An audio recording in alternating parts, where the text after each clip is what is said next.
السلام علیکم ورحمۃ اللہ وبرکاتہ۔ نوری وائس میں آپ سبھی ناظرین کو دل کی گہرائیوں سے خوش آمدید۔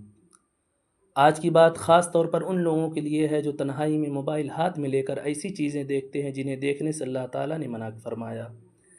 یہ بیان کسی کو شرمندہ کرنے کے لیے نہیں بلکہ ایک ایسی عادت سے بچانے کے لیے ہے جو آہستہ آہستہ انسان کے دل، عبادت، سوچ اور کردار کو کمزور کر سکتی ہے۔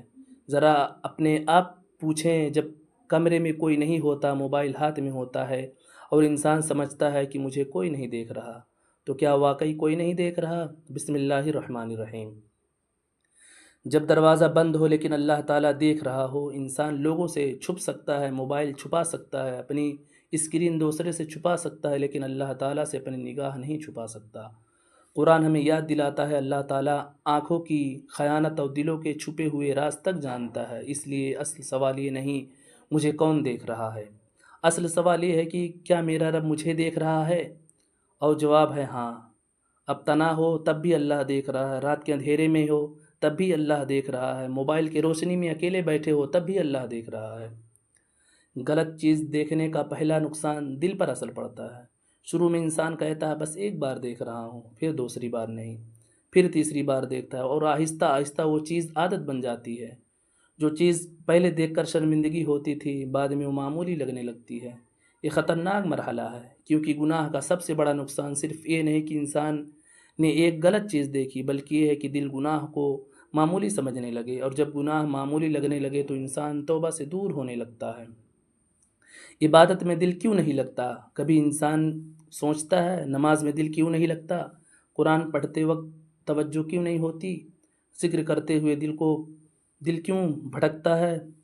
اس کی صرف ایک وجہ نہیں ہوتی، لیکن مسلسل گناہ انسان کے دل پر اثر ڈال سکتی ہے۔ انسان جس چیز کو بار بار دیکھتا ہے اس کے خیالات بھی اسی طرف جانے لگتے ہیں، پھر وہ تنہائی میں بھی انہی خیالات سے لڑتا رہتا ہے، اور یوں موبائل کے چند لمحوں کی غلطی انسان کے ذہن میں زیادہ دیر تک رہ سکتی ہے۔ سب سے خطرناک جملہ کوئی نہیں جانتا، شیطان انسان کو ہی دھوکہ دیتا ہے، کوئی نہیں دیکھ رہا۔ لیکن ایک مسلمان کو یاد رکھنا چاہیے، لوگوں سے چھپ سکتے ہو، اللہ سے نہیں۔ آپ تاریخ مٹا سکتے ہو، اسکرین بند کر سکتے ہو،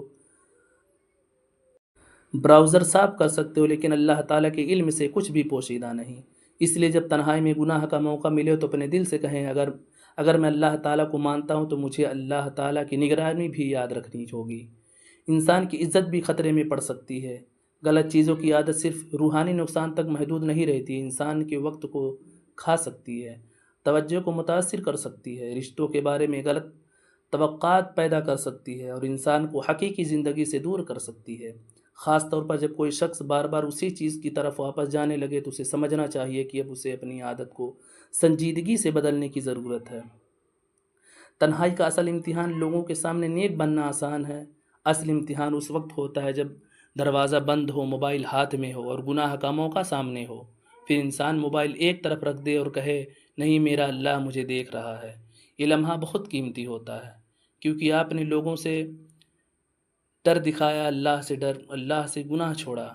رات کی تنہائی کو بدل دو، جس موبائل سے آپ غلط چیز دیکھتے ہیں اسی موبائل سے قرآن سیکھ سکتے ہیں، اسی موبائل سے حدیث پڑھ سکتے ہیں، اسی موبائل سے دینی بیان سن سکتے ہیں، والدین کو فون کر سکتے ہیں، کسی ضرورت مند کی مدد کر سکتے ہیں۔ یعنی مسئلہ صرف موبائل نہیں، موبائل کا استعمال ہے۔ آج سے ایک فیصلہ کریں، جب رات کو تنہا ہوں گے تو موبائل کو گناہ کا ذریعہ نہیں بنائیں گے، سونے سے پہلے موبائل اپنے بستر سے دور رکھیں گے، غلط اکاؤنٹ اور صفحات کو فالو بلاک کرو گے، اگر کوئی چیز مجھے گناہ کی طرف کھینچتی ہے تو اسے فوراً بند کر دو گے۔ اگر آپ پہلے ہی اس عادت میں پھنس چکے ہیں تو مایوس نہ ہوں، یہ مت سوچیں اب بھی میں کبھی نہیں بدل سکتا، یہ بھی شیطان کا ایک دھوکہ ہے۔ غلطی ہو گئی توبہ کرو، پھر غلطی ہو گئی دوبارہ توبہ کرو۔ اللہ تعالیٰ کی رحمت سے مایوس نہ ہو، لیکن صرف زبان سے توبہ کافی نہیں ہوتا، راستہ بھی بدلنا ہوگا۔ اگر رات کو تنہائی میں گناہ ہوتا ہے تو رات کا معمول بدل لیں، اگر مخصوص ایپ وجہ بنتی ہے تو اسے ہٹا دیں، اگر مخصوص اکاؤنٹ وجہ بنتا ہے تو اسے بلاک کریں، اگر اکیلے موبائل استعمال کرنے سے مسئلہ ہوتا ہے تو موبائل اپنے پاس رکھنے کا وقت کم کریں۔ گناہ سے بچنے کے لیے گناہ کے دروازے بند کرنا بھی ضروری ہے۔